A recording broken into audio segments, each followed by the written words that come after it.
traders. Whiz here with your market SITREP, and the biggest news other than Amazon completely missing on earnings but hitting on operating income and up 22 bucks pre-market has got to be GDP numbers. Now, this morning ADP, and again folks, ADP is a private company, right? ADP comes out with their own jobs numbers, and they have their own secret sauce to come out with jobs numbers. But on Friday is where we look at the real scoreboard, so to speak. The BLS comes out with non-farm payroll on Friday, and also the unemployment rate. So ADP came out with numbers this morning. 192,000 was their number, which is still shy of the, about the 200,000 level that economists and 500-pound heads believe that we need to really get us out of this great recession or whatever you want to call this economic malaise we're in. But this just came across the tapes, folks, and this is really, really bad. Advanced GDP, quarter over quarter. Now, GDP comes in three types. There's advanced, there's preliminary, and then there's final. And then these are also annualized numbers, so times 4, obviously. So down 0.1% in the fourth quarter versus 3.1% for the third quarter. That is a complete swing and a miss as far as GDP, and the futures are obviously reflecting that as well. And gold, GLD, some of our GLD positions are catching a bid right here, and we're going to see the market take a little bit of a breather today. So not good numbers out of, not necessarily great numbers out of jobs, but definitely not good numbers out of GDP. So as I said, Amazon's obviously in the news, up 22 bucks pre-market. We're at historic highs. This thing's getting hypoxia up at this altitude. Just unbelievable valuation. If you look at the PE for Amazon, let's just take a look here and see if you can actually believe this. The PE for Amazon, well, actually, they're recalculating it because earnings came out. It's at nearly 4,000. Okay, a PE of 4,000. Let's compare that to another tech giant, Apple. What's Apple's PE right now? 10. Let's just round up and say 11. And Amazon is near 4,000 on their price to earnings ratio. That's just, it's almost comical. Another thing I'm looking at today is a front page article in the Wall Street Journal. And this should be one of the canaries in the coal mine. Individual investors help drive stock surge. Now, in 2 of our live trading sessions yesterday, we reviewed a couple other canaries in the coal mine that are dropping dead. The VIX. The VIX is starting to come back to life even as the market is rallying. Well, Wiz, that doesn't make sense. The VIX only usually goes up when the market goes down, right? It's a key word, usually, folks. When the VIX is going up, when the market is going up, that's when institutional investors, private wealth managers, hedge funds are starting to look around going, okay, where's the nearest exit, and looking for protection. And this type of headline proves to you that the market's getting ready to sell off. This is historically accurate, folks. When mom and pop on Main Street take a look around and go, wow, that pool looks really warm. Look at the stock market going up and everything's great, and look at all these Wall Street firms making money, and they do a half gainer off the high dive.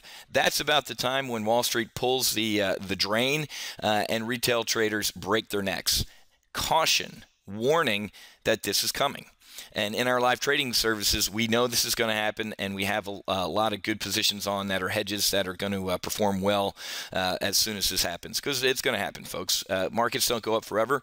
They end up taking a breather and pulling back. Our weekly option service, one of our newest services, in 2 days this week, is already up 800 bucks. We have positions on the GLD, which is catching more of a bid today, so we'll see more of a profit on this, and also a position on Google as well. So we have the potential in our weekly options portfolio here to make probably about 2,500 bucks. And my mission objective in the weekly option service is to bring in at least $1,000 in profits in the model portfolio each week. And we're actually beating that. We're almost doubling my mission objective since we launched our weekly option service. So give it a test flight, folks. All you have to do is go to topgunoptions.com, and you can hover over services and then go down to weekly options, or like us old folks, you can go to topgunoptions.com/weekly-options, and you can scroll down and just click, take a test flight. Take a test flight with us for 2 weeks to see how we're doing it and see really how we're knocking down some serious gains of nearly $2,000 per week on average, because we're going to be trading a lot of everything I just talked about, folks. Like I said, the rest of the week's got some serious economic reports coming out, especially on Thursday. Obviously, weekly unemployment claims, but we're getting core PCI, the employment cost index, personal spending and personal income, big numbers, and also a Chicago PMI. For the past couple of weeks, we saw the Richmond Fed, the Philly Fed, and the Empire State Manufacturing Index just simply implode, signaling those are some serious canaries in the coal mine. But yet the market keeps going higher. And then Friday, obviously, the all-important non-farm payroll unemployment rate. But we also have a lot of other economic reports on Friday that are market-moving events as well. Manufacturing PMI, revised University of Michigan consumer sentiment.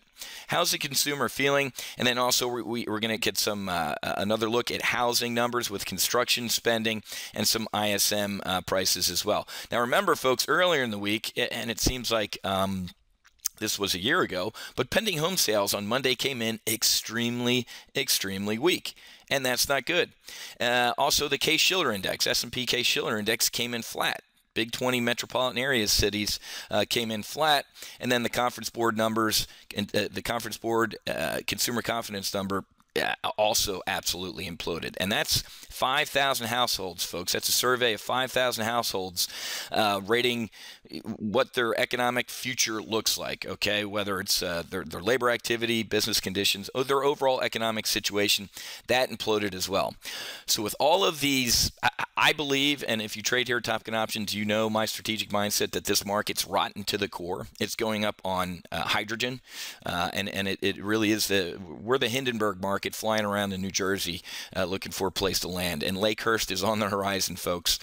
The Fed is printing money, adding liquidity to this market, driving up this so-called wealth effect to make you, the retail investor, feel richer. So you'll jump in this pool rate now because you can't, hiding your money under the mattress is almost getting you a better interest rate than you can in a savings account or, a CD or anything like that, or treasuries. So you're essentially being forced into the stock market.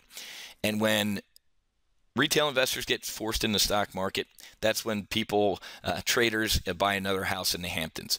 Be careful. Make sure you're hedged. And if you're not hedged and you don't even know what that means, you got to get trading here at Top Gun Options so we can train you and tell you exactly what that means. Okay? Got to run.